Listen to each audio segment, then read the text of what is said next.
Thanks.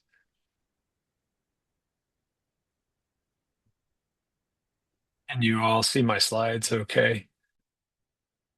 It was looking weird. All right. Yeah. Looks good. All right.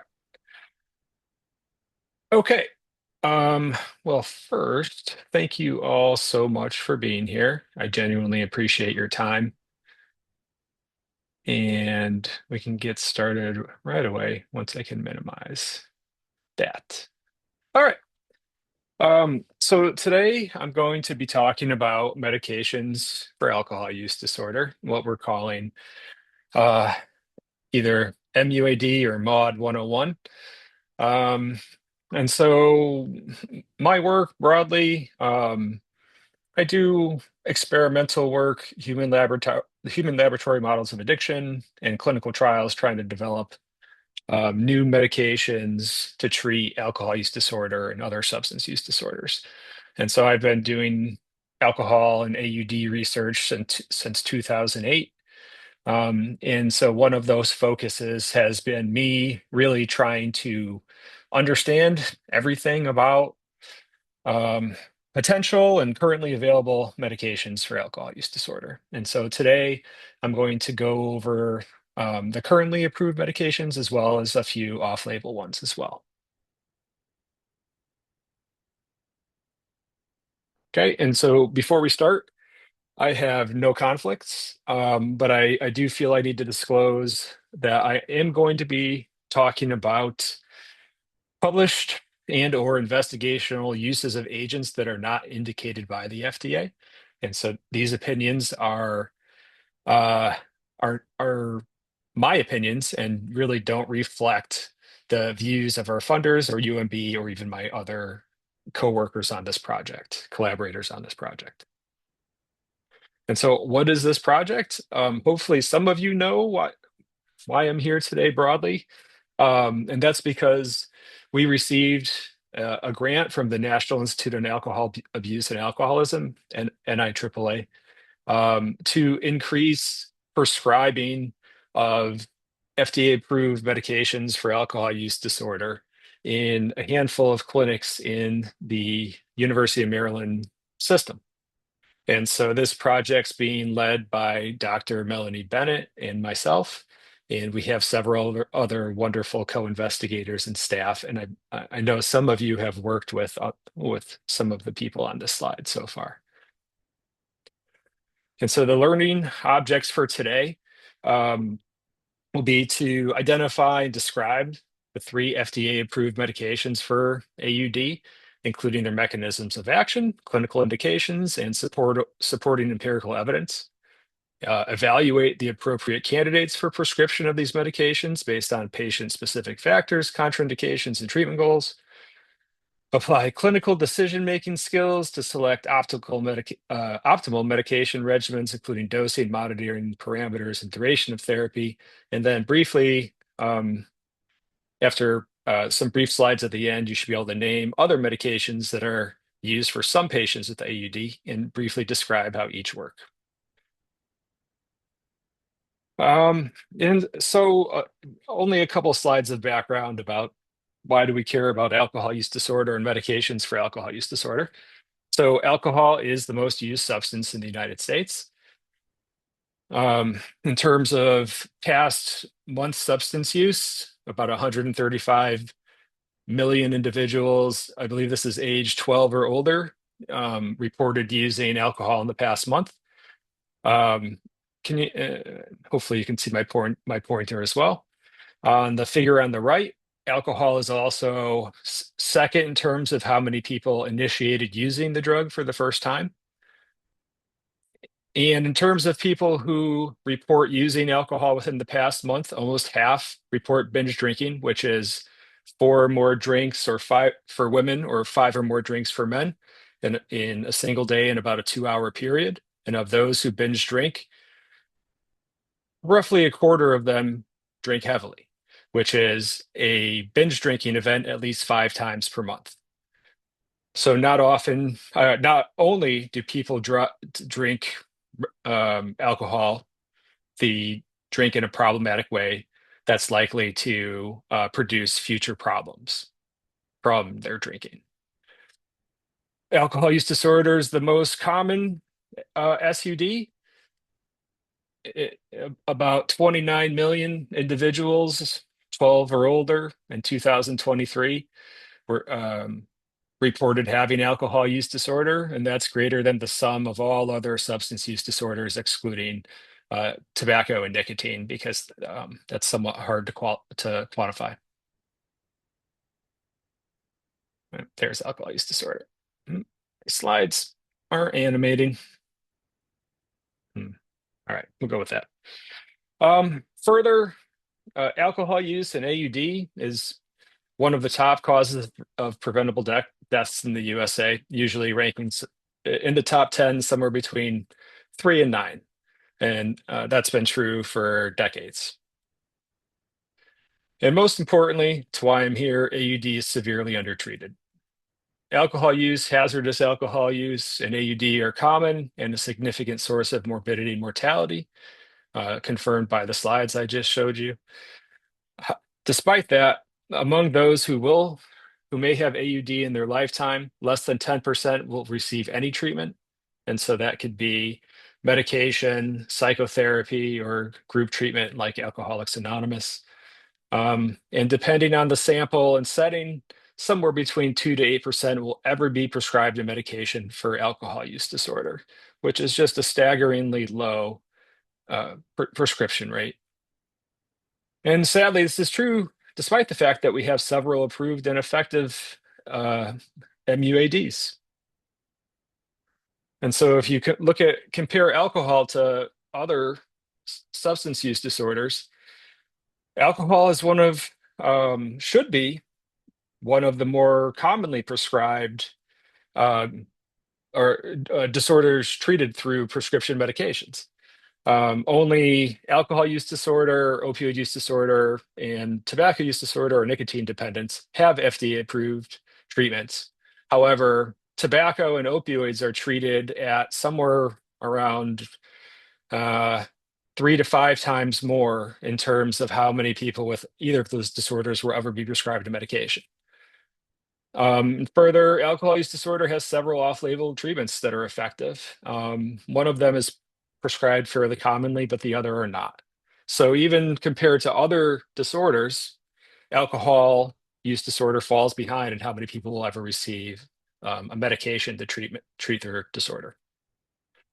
So what are the FDA-approved medications for AUD? Currently, there are 3 medications and 4 formulations. So naltrexone is the first I'll go over, and that could be taken orally or injected. Oral is Revia is a brand name. Vivitrol, maybe you've heard of. Disulfiram was the first medication approved, which is commonly known as antabuse, and then acamprosate, which is more prescribed than disulfiram, less than naltrexone, often known as Camprol. And to sort of spoil the outcome of my talk, these medications are safe, tolerable, and effective. They have no potential for misuse.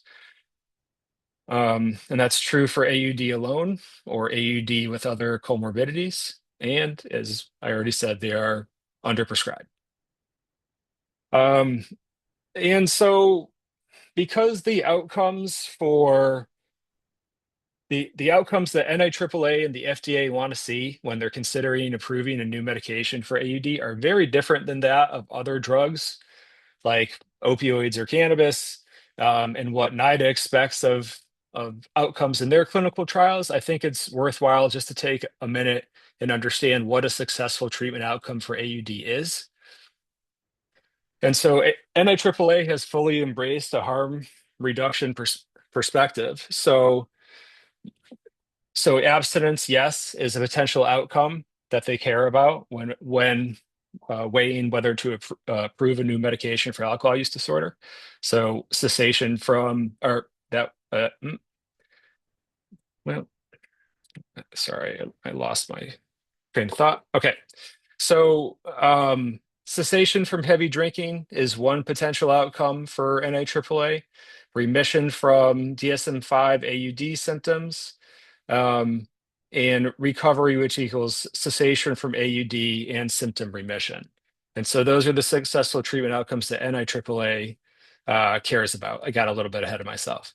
So for FDA, the way that you measure the three successful treatment outcomes that NIAAA cares about would be a reduction in heavy drinking days, an increase in percentage of days abstinent, or a two-level reduction in WHO drinking risk level, which you don't really need to know what that means. So the point being, so the medications I'm going to talk to you about today either reduce the number of heavy drinking days without necessarily improving abstinence, or increase the percentage of days abstinent.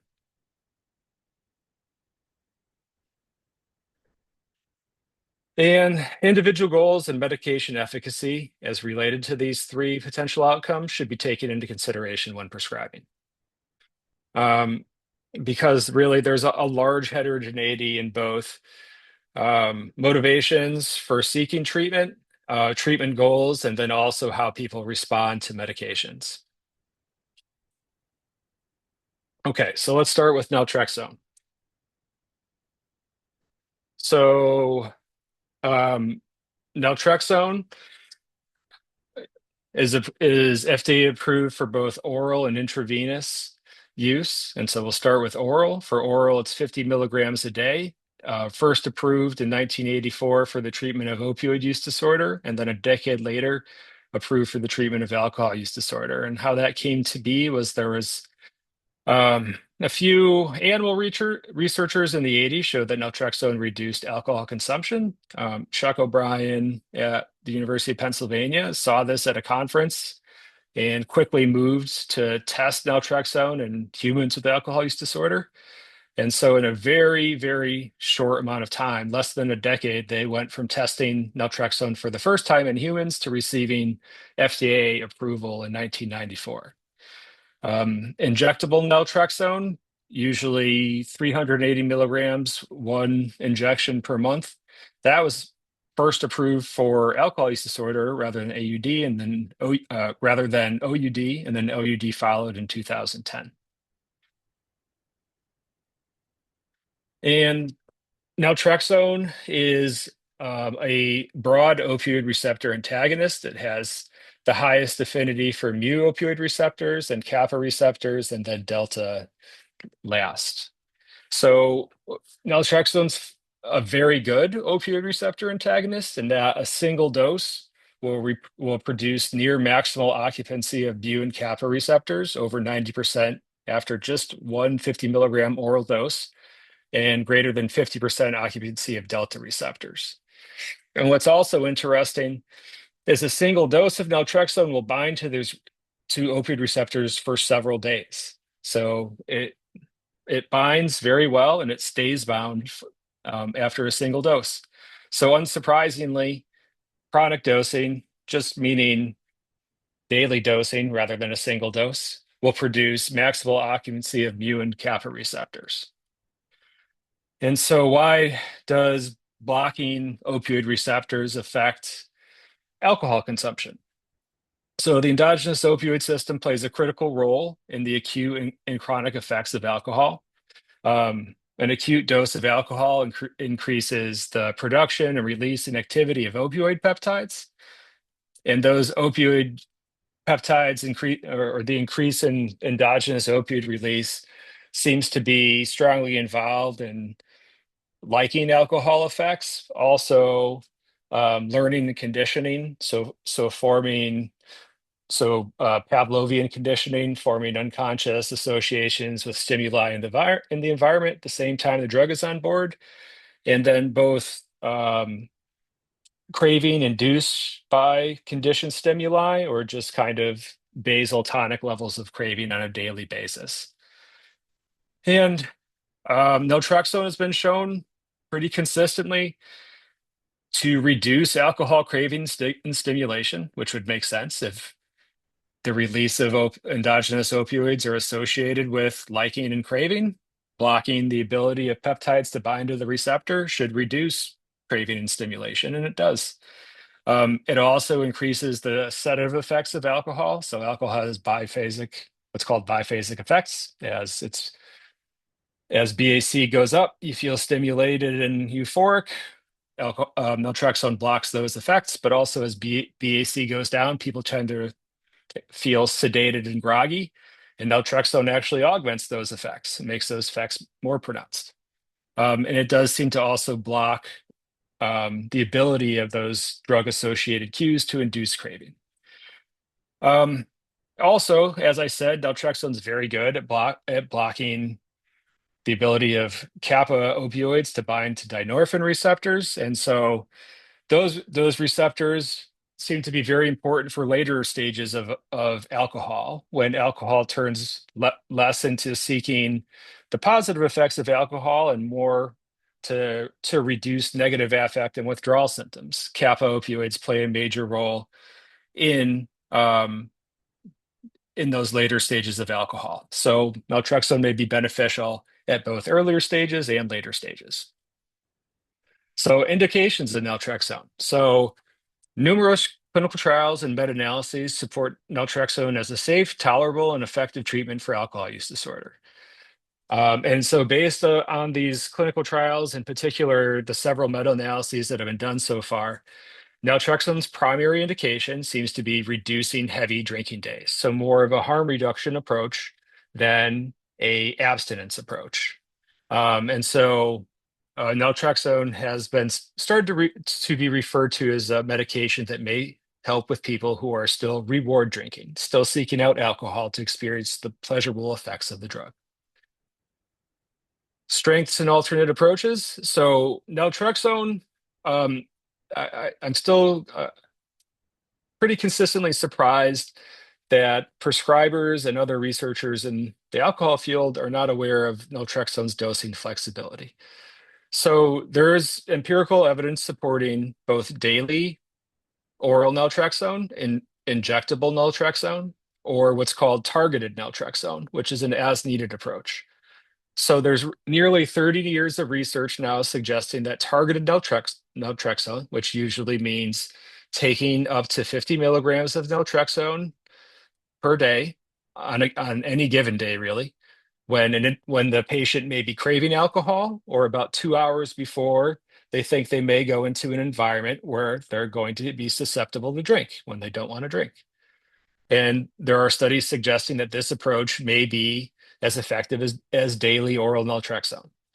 And so this tracks also. So some of you may be familiar with a drug called nalmefene. Nalmefene is structurally very similar to naltrexone, potentially slightly better bioavailability, but the pharmacology is very similar.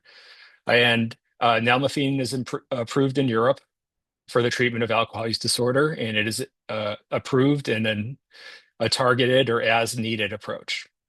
So that tracks with the way a very similar drug is used in another country. And so early clinical trials with naltrexone had a approach that I don't particularly agree with, which is all participants with AUD who were going to participate in any clinical trial had to demonstrate 1 week of abstinence before they were able to participate in the trial, which I have problems with for many reasons. But there's actually a good scientific reason why this may not be the ideal approach. So 25 years ago, there was a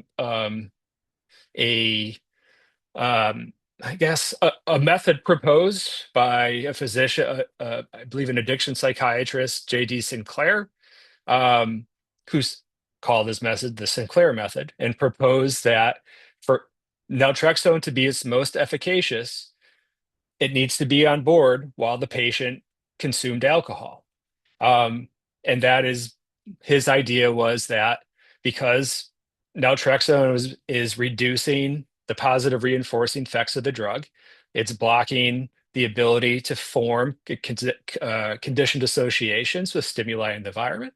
So blocking potential Pavlovian associations in the environment, that actually extinguishing both the association with the positive effects of the drug and extinguishing any conditioned cues is imperative to experience the full effects of naltrexone. So this is an idea of harm reduction as a drug optimization approach. Naltrexone has few medication contraindications, and it's shown to work additively, if not synergistically, with combined psychotherapy approaches. Safety. So the main contraindications with naltrexone pertain to opioid use disorder. Naltrexone will put someone with OUD or using medication-assisted therapy or methadone-assisted therapy into acute withdrawal. Will block the analgesic effects of opioids being used for acute or chronic pain. Most frequent adverse effects. So this is, I believe, reported in the package insert as more than 2.5% of patients experiencing these effects. So still very low threshold for reporting adverse effects. The most common are GI symptoms, which could be nausea or vomiting, dizziness, sedation, and then anorexia or decreased appetite. So naltrexone is FDA approved in a combined medication with bupropion for appetite suppression and weight loss. For Vivitrol, unsurprisingly, there are some injection site reactions and muscle cramps in some people who receive an injection. Um, Kidney, naltrexone and its primary metabolites are excreted primarily in the urine. On the package insert, caution is recommended administering the drug to patients with renal impairment. And really, I based on my interpretation of the literature, I feel like there's probably the risks for naltrexone and liver are a bit overblown. So on the package insert, it says that patients should be warned of the risk of a hepatic injury and advised to seek medical attention if they experience symptoms of acute hepatitis. And naltrexone should be discontinued in the event of symptoms or signs of acute hepatitis. However, the literature tells a very different story, and that is that naltrexone is safe in patients with advanced alcohol-associated liver disease, including decompensated liver disease. Several studies have shown that naltrexone reduces signs of hepatitis due to the patients who take it reduce their alcohol use. Um, the insert recommendations that I read above, mostly that stems from a single study done in the 80s. For example, one of them was done at NIDA, and this was um, obese patients were prescribed oral naltrexone at 300 milligrams a day for 2 months. So that's 6 times the FDA approved dosage. And in those patients, 20% of them developed an increase in ALT levels. And once they stopped taking naltrexone, those increased ALT levels went back to clinically insignificant. So, and for whatever reason, that single study has been cited in almost every paper where people are concerned about naltrexone and liver. And post-marketing reports also have reported some increase in markers of liver inflammation after naltrexone. But again, as a whole, naltrexone is what is the most commonly studied medication for treatment of alcohol use disorder. And there have been numerous recent studies specifically in people with AUD who have various stages of liver disease. And naltrexone seems to be more of a benefit than a risk to these patients. And I'm happy to provide citations for those papers. Okay, moving on to disulfiram. So disulfiram has a really interesting history that I'll just briefly touch on. So in the early 1800s, disulfiram was used to manufacture a rubber. In 1937, this physician, E. E. Williams, published a paper in JAMA, who said that he was the physician in an American chemical plant that was, um, I believe, manufacturing rubber. And he observed that the workers couldn't drink after their shifts. And if they tried to drink, they became quite ill and they stopped drinking altogether. And so he published this as that disulfiram may be a potential treatment. I actually said the cure for alcoholism. So around the same time, about a decade later, two physicians two Danish researchers. They were physicians, and they were trying to develop an antiparasitic medication, and it was disulfiram based. One of the physicians took the pill to test it on himself before trying it on patients. He went out to a dinner party. He took one sip of alcohol and had flushing and tachycardia and felt very nauseous. Every time he tried to take a sip, the symptoms got worse. So he and his partner then turned to testing disulfiram in people who actually had alcohol use disorder at the time. And so they very quickly published two trials based on their work, and very, very rapidly, the FDA approved disulfiram in the form of antabuse as a treatment for alcohol use disorder. And so how disulfiram works is it interrupts our two stages of metabolizing alcohol in our body. So typically we drink alcohol, it reaches the liver, it's broken down by alcohol dehydrogenase into acetaldehyde. Acetaldehyde is fairly toxic. I've been told that's structurally equivalent to formaldehyde, which is not something we would ingest willingly usually. And then we have a second pass metabolism where acetaldehyde is broken down into acetate with the help of the acetaldehyde dehydrogenase enzyme. So where disulfiram works is in the second pass metabolism. It irreversibly binds to and inhibits the ALDH enzyme, which then produces an increase in accumulation of acetaldehyde. Um, so both of these stages predominantly happen in the liver, but they also happen, first pass metabolism happens in the brain and pancreas, and other organs. The second pass metabolism happens, again, predominantly in the liver, but throughout the body. So it's very much a systemic increase in acetaldehyde throughout the body. Uh, so the effects of disulfiram. So mild, moderate, and severe reactions to the disulfiram alcohol interactions. These interactions depend not just on the dose of disulfiram that an individual takes, but also how much alcohol they have consumed. And there's a large genetic interaction with both of those as well. So the mild alcohol disulfiram interaction is sort of what I reported with Jacobson, that the Danish researcher experimented on himself and had a couple sips, facial flushing, sweating, mild headache. Um, Moderate would be nausea, tachycardia, palpitation, hyperventilation, hypotension, and I can never pronounce this word, dyspnea. We'll go with that.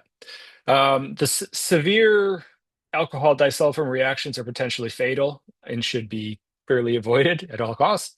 Vomiting, respiratory depression, cardiovascular collapse, arrhythmias, myocardial infarction, acute congestive heart failure, unconsciousness, convulsions, and death. And this is what I just said. The degree to which an individual experiences these reactions is dependent on alcohol quantity, disulfiram dosage, and even genetics. But it should be stressed that even very small amounts of alcohol with someone who is taking the recommended dosage of disulfiram every day can still produce the mild to moderate interactions. So as low a BAC of 10 milligrams per 100 mils, so that's about a BAC of 0.01, which is really just a few sips of alcohol, in some people is sufficient to produce a mild reaction, and there have been reports of moderate reactions as well. Mild reactions have been reported after somebody using alcohol, obviously alcohol, using mouthwash that contains alcohol. So there is really a strong risk of very low amounts of alcohol producing at least a mild reaction. Dosing. So current treatment recommendations are to try to find the lowest amount of disulfiram that would produce minor and uncomfortable physiological disulfiram reactions without progressing to moderate to severe reactions. So the FDA recommended average daily dose is 250 milligrams. The range is usually 125 to 500 milligrams. Um, at 250 milligrams per day, disulfiram is safe, well-tolerated medication that can be used as an adjunct to treat people with AUD to prevent alcohol and relapse, coming from the limited amount of clinical trials and meta-analysis we have. There are recent work in Europe suggesting alternative dosing, so long-term disulfiram treatment at higher dosages, 600 to 800 milligrams twice per week for a minimum of a year, also has been very well tolerated and safe and did not produce dropout.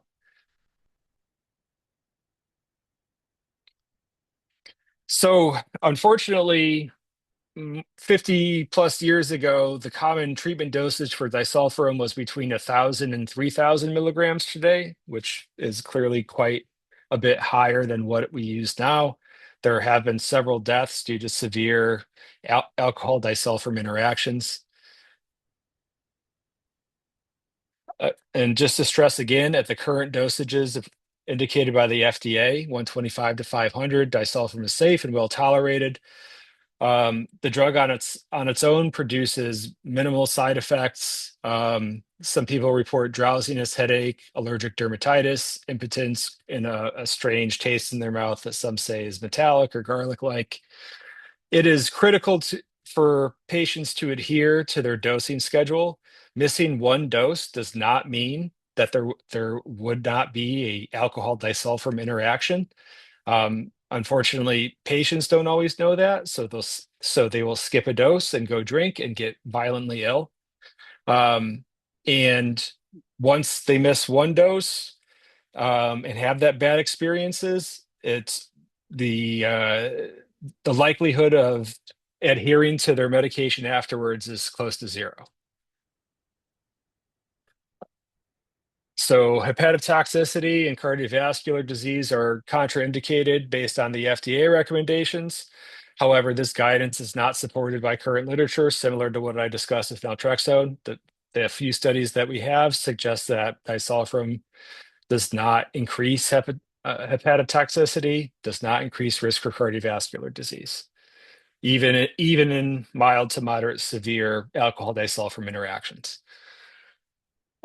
Patients are almost always informed about the unpleasant effects they'll experience from combining disulfiram with ethanol, and they're then encouraged to avoid drinking to not experience those effects. So decades of research and numerous meta-analyses support disulfiram as an effective treatment for AUD with a few caveats. First, especially compared to naltrexone, acamprosate, and even other off-label medications, clinical trial data is really, really poor. Almost all studies are open label, which I understand that approach because someone who's on disulfiram should know they're on disulfiram just in case they do drink alcohol or exposed to alcohol. Um, Second, in these trials, adherence is extremely poor. Some trials have less than 20% adherence. And this really is the major issue with disulfiram generally. And the addiction psychiatrists I know, the reason why they don't prescribe it is because it doesn't help with blocking craving for alcohol. It doesn't help with, like naltrexone seems to be effective in blocking cue-induced craving or even tonic kind of daily craving. Disulfiram does none of that. So individuals crave alcohol. Um, if they want to drink, they just stop taking the medication and go drink. Because of these reasons, disulfiram is the least prescribed of the three FDA-approved medications for alcohol use disorder. However, um, there have been recent reanalyses of older clinical trials, and a subset of individuals who do seem to respond well to disulfiram have been identified. These individuals are typically older than 40. They have a longer drinking history. Usually they have had multiple prior quit attempts or treatment attempts, unsuccessful. They're socially stable, often with families. They have a very high motivation for abstinence specifically, and they're often attending um, either psychotherapy or Alcoholics Anonymous in particular. And they have cognitive, at least moderately and not impaired cognitive functioning. And this also anecdotally with the addiction psychiatrist, I used to work with UCLA specifically. I used to work with a few who were um, the clinic they were in did prescribe antabuse, and basically what was found statistically is the person who they would offer disulfiram to. High motivation, needs to be abstinent, and that could also be tied to legal consequences for lack of abstinence. But really, stable home life, risk of losing that stable home life, and therefore highly motivated for abstinence. And that tracks with what the literature says as well. Um, okay, I just wanted to check the chat really quickly. I don't see any questions, but if anyone has any questions, you're welcome to interrupt me or wait till the end, and I'm happy to talk more too. Okay, moving on to acamprosate.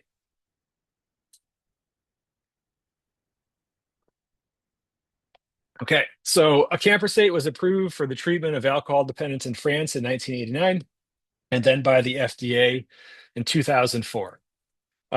So unlike most medications approved by the FDA, and at least related to substance use disorder, um, the approval of camprosate by the FDA was almost solely based on three clinical trials that were conducted in Europe. There was almost no evidence supporting the approval from any studies done in North America. Um, what these three trials showed was that acamprosate in combination with psychosocial interventions found that abstinence rates and cumulative abstinence duration with acamprosate versus placebo. And so I think it is important to point out that this is counter to how NIAAA, NIDA, and the FDA try to model drug development for AUD and other SUDs. Typically, what they like to see, all three agencies like to see, is our animal studies moving to early phase clinical trials where you show safety and dosage and mechanism, and then progress to later phase trials. So none of those earlier phase studies happened with acamprosate. So we don't actually really know how it works pharmacologically. Acamprosate was synthesized to be basically a GABA analog, so something similar to a benzodiazepine. It doesn't bind to GABA receptors. It doesn't act like a benzodiazepine at all, even though it's structurally very similar. Um, and it doesn't bind to glutamate receptors either, but it does have indirect effects on both, which means it might potentiate GABA receptor or block glutamate receptor function. And the idea is that it perhaps may normalize glutamate GABA imbalance during alcohol withdrawal and abstinence, reducing glutamate hyperexcitability. So potentially lower with fewer withdrawal symptoms, fewer people who may relapse due to negative reinforcement, trying to feel better in either acute or protracted withdrawal. And literature does seem to back that up a bit. Acamprosate appears to reduce the intensity of post-cessation alcohol craving on exposure to high-risk drinking situations. So acamprosate's dosing is problematic to some. Acamprosate is typically given orally 3 times daily in two 333 milligram tablets, which is 666 milligrams per dose. I feel like that number had to be chosen purposely. I'm not sure why. It's not a coincidence. Acamprosate has extremely poor bioavailability in humans, with only 11% of the drug being bioactive in an empty stomach, and an even worse percentage after a meal, which is why people have to take it at such high doses 3 times a day. Safety, there have been many studies on acamprosate and safety. The largest, most recent one was a pharmacovigilance study in over 1.5 million patients, and no serious health risks on acamprosate were found. all reported adverse events were extremely minor in somewhere between 1 to 3% of patients taking the drug. The most common side effect reported in clinical studies was diarrhea early in treatment. Other less common side effects were abdominal pain, constipation, nausea, vomiting, etc. Other kind of common side effects experienced with many medications. Acamprosate is not metabolized by the liver, so it appears safe for all individuals, varying degree of liver disease. And it's often the first line treatment in patients who have decompensating liver problems because of those affirmation fears that people have with giving naltrexone to individuals with liver disease. Acamprosate does not appear to interact with alcohol or other commonly used drugs in people with AUD. However, again, because acamprosate is excreted by the kidneys, it's contraindicated with people with renal impairment. And for people with renal impairment, the traditional approach is just to cut the dosages down by half. Indications: numerous clinical trials, meta-analyses support acamprosate is a safe, tolerable, and effective treatment for AUD. However, it seems to be most effective in a different type of patient than naltrexone. Naltrexone seems to have the primary indication of increasing abstinence, and it's often prescribed for people who are in that relief drinking phenotype, who want to avoid reduced negative affect, who are potentially still experiencing some withdrawal symptoms. Now, as I said, the dosing is an issue for some, and strengths and alternate approaches. It seems to be a fairly benign medication, very few side effects and contraindications, well tolerated. As I said, indicated for a different type of patient than with AUD than naltrexone. Typically, it's thought that this would have to be, again, a highly motivated patient who wants abstinence, who is totally fine with taking a medication 3 times per day. And that is certainly a subset of patients, and that is not all patients with AUD. There are some studies suggesting that despite acamprosate not being metabolized in the liver, that it is associated with worse liver outcomes.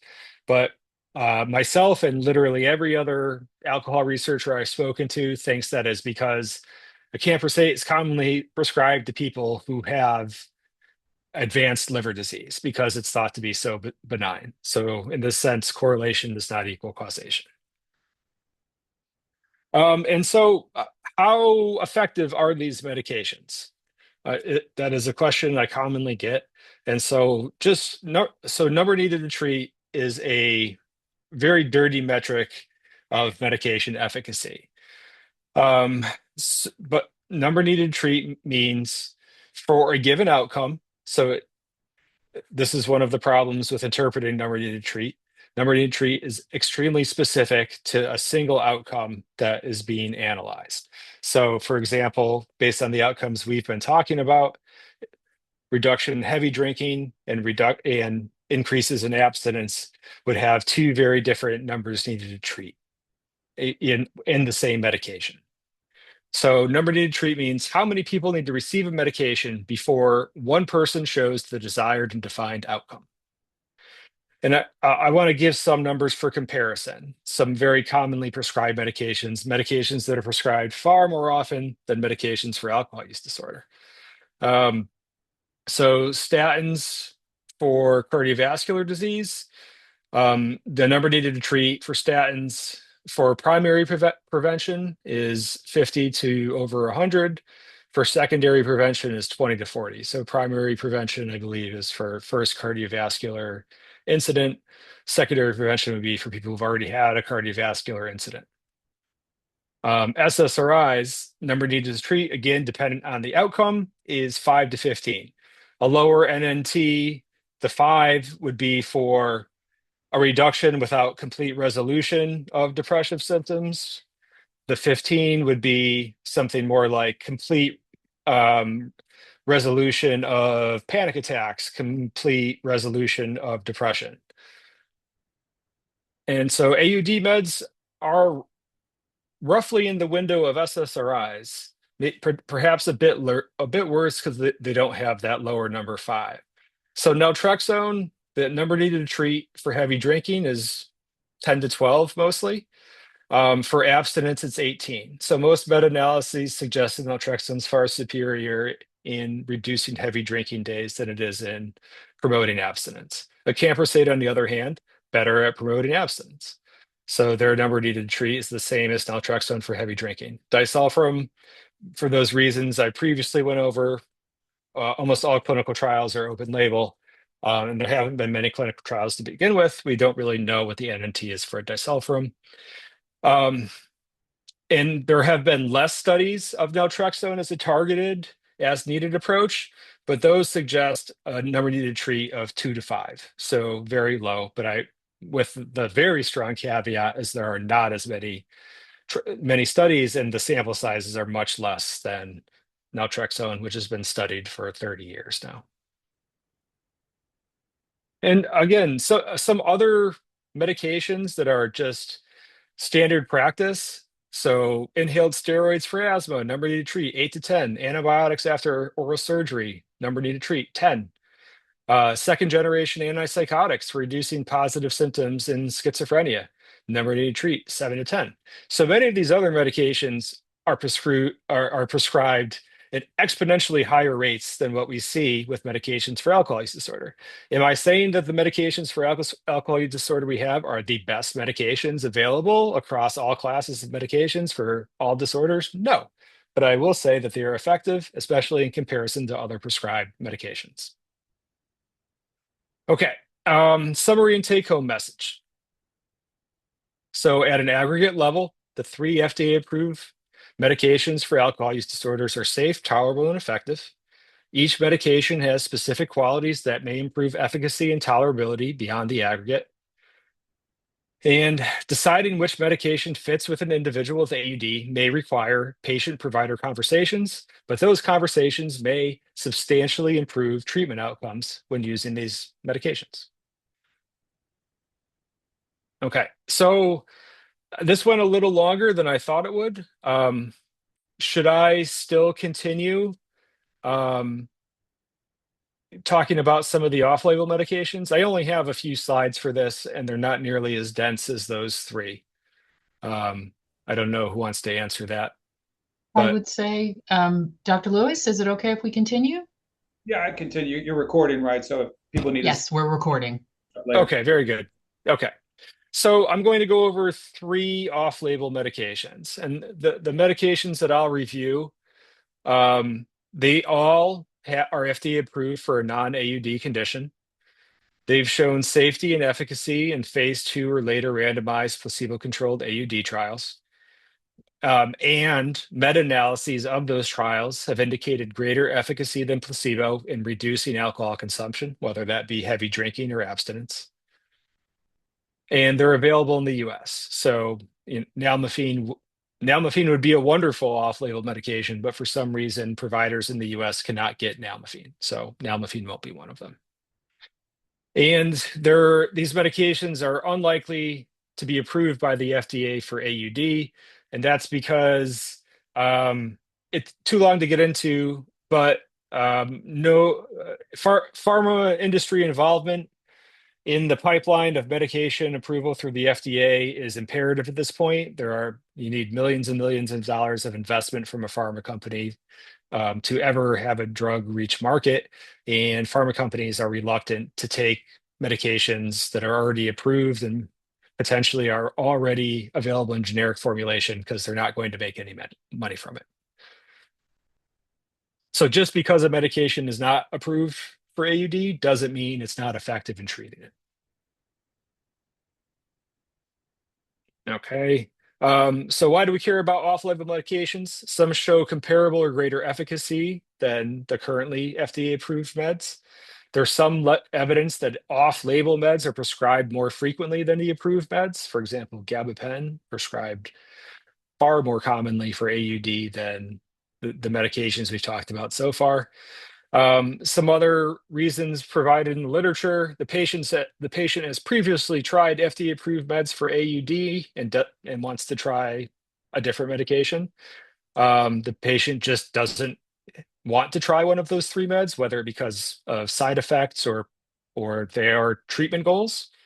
And the most common reason is the provider actually wants to reduce polypharmacy, so trying to prescribe one med for multiple indications, and sometimes an off-label med fits that better than an FDA-approved med. So let's start with topiramate. Topiramate's FDA approved for seizures, migraines, weight loss, combined with another medication, 100 to 400 milligrams a day.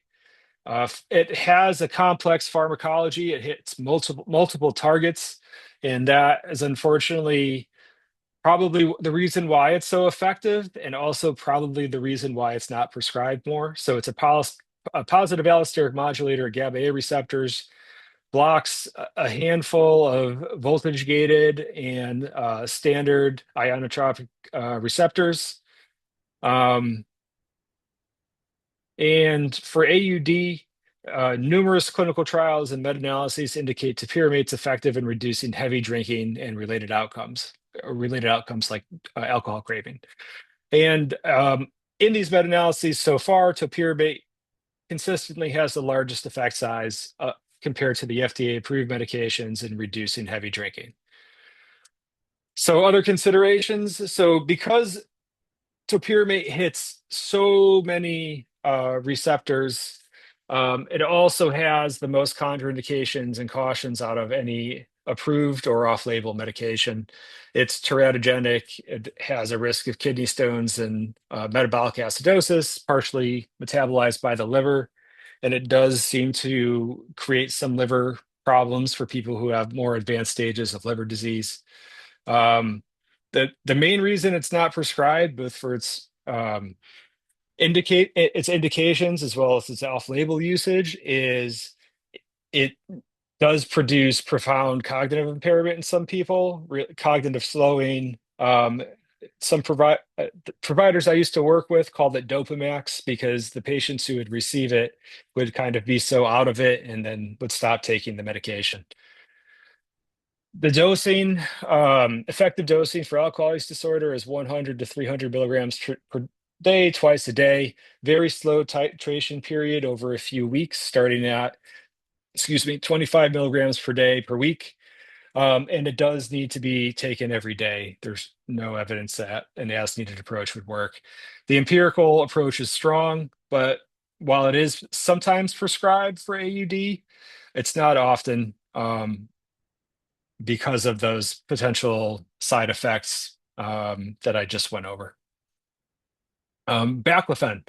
So baclofen is FDA approved for spasticity resulting from MS and spinal cord injuries or diseases at 40 to 80 milligrams a day, titrating up from 5 milligrams.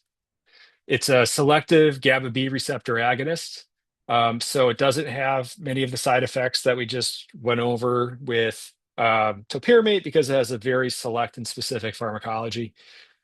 For AUD, baclofen's been tested for, I think, close to 30 years now. And there were these really strange initial results where the clinical trials in Europe were phenomenal, and the clinical trials conducted in the US were uniformly negative. Recent studies suggest that higher doses, greater than the FDA-approved doses, may produce far more beneficial outcomes with a limited increase in adverse effects. And recent meta-analyses do support baclofen for the reduction of heavy drinking and improving abstinence. Some considerations. So like I said, because of pharmacology, few contraindications, well tolerated, safe for people with cirrhosis and advanced liver disease. There are some cautions with renal and GI diseases, but not contraindications. The main barrier to treatment uptake is its titration period. It takes weeks to titrate up, but you also have to titrate down because of concerns of some severe withdrawal effects when coming off the medication. 3 to 4 doses a day at maintenance levels, which also is a barrier to some, needs to be taken every day. And because it's still being studied, and it's really the most recent studies suggesting that higher than FDA approved dosage may be the most effective, there's no clear effective dosing recommendation for AUD. So in Europe, where baclofen is commonly prescribed, the approach right now seems to be to escalate dosage to the tolerable limit and go from there. And there's enough studies reporting sex differences where I don't think it is kind of a spurious statistical finding now. And so there could be sex differences in response to baclofen as well. So empirical support moderate. Is it prescribed? Yes, but mainly in Europe. It's approved for AUD in France at the moment, and it's often used as a frontline therapy in Europe, but in the US, not so much currently. And so lastly, gabapentin. Gabapentin is FDA approved for post-herpetic neuralgia and is adjunctive therapy for partial onset seizures with a wide range of dosing from 900 to 3,600 milligrams per day. It binds to the alpha-2 delta-1 subunit of the voltage-gated calcium channel. For AUD, it has, of all the medications we've talked about so far, it has the fewest randomized controls trials for AUD, and these trials have been mostly small. The largest multi-site RCT, which was conducted by NIAAA about a decade ago now, was negative. There was no improvement with gabapentin over placebo. A recent meta-analysis did suggest a slight improvement in reducing heavy drinking versus placebo when taking account to all these trials. So gabapentin, as probably many on this call know, is extremely well tolerated. There's very few side effects with gabapentin. There's a statistical evidence of increased risk for falls and altered mental state with gabapentin. But a recent study suggests that alcohol use and AUD specifically does not influence those outcomes. Dosing, again, taken 2 to 3 times per day, needs to be taken every day with a short titration period. Um, Empirical support is moderate with caveats. So I'm sort of disheartened to see how prevalent gabapentin prescription is relative to, I think, drugs with better empirical support. So in the VA system, and there was a somewhat recent paper looking at all prescription in the state of California, and gabapentin is the most commonly prescribed medication for alcohol use disorder in California. And one of the reasons it's so readily prescribed is because it seems to be very benign at the moment. And also it's used for so many things. It's kind of like, oh, you have some chronic pain, you have some anxiety, you have alcohol use disorder. Well, gabapentin might treat all three. So we're going to go with that. But I would like to see some better evidence from larger trials before this is, I guess, my own personal bias speaking and not the literature before I'd really throw my hat behind gabapentin specifically. Um, and there are a couple of medications that have reached later stage clinical trials, like varenicline, so Chantrix. Um, Varenicline looked great for a while as a potential treatment for alcohol use disorder. More recent trials and meta-analyses suggest no difference from placebo. In Danzatron, also, there was a long line of research that and Danzatron seemed promising, especially with taking into certain genotypes into consideration, and those haven't really panned out, although there's still work in this area with a very specific pharma company. Um, but I don't feel like there's enough empirical support for either of these medications right now. Okay, so that was my last slide. I feel like I really went through those last ones fast. Please contact me offline with any questions. If you'd like any citations or papers supporting anything I've said, I'm happy to meet with anyone individually or as a group to talk about this further. So really, if you have any questions, please contact me at any time.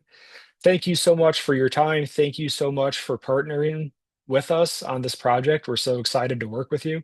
And that is it. I'm happy to answer any questions if anybody has any, although I know our time is up. Yes, we want to be respectful of your time, but Dr. Roche has time. If anybody does have some questions, feel free to unmute. I will be sending out a follow-up email with the slides. If you have other trainings, or you can contact Dr. Roche directly. But if there's areas that you would like him to go into more specifically, we're happy to schedule a follow-up, or he's happy to be available to answer any questions. Does anybody have any questions, comments? Because again, we want to be. Oh, sorry, Dr. Lewis, please. Just a comment that very helpful information, lots of detail that maybe I saw at some point in the past and dropped out of my brain, but very, very helpful. I think the recording will be great because we can get it to the rest of the group, and then the rest of us who are interested can take another look at it and probably have some questions after that. Thank you. I'm also happy to provide my slides too, if that's helpful. They're not. I could share those with anyone who wants.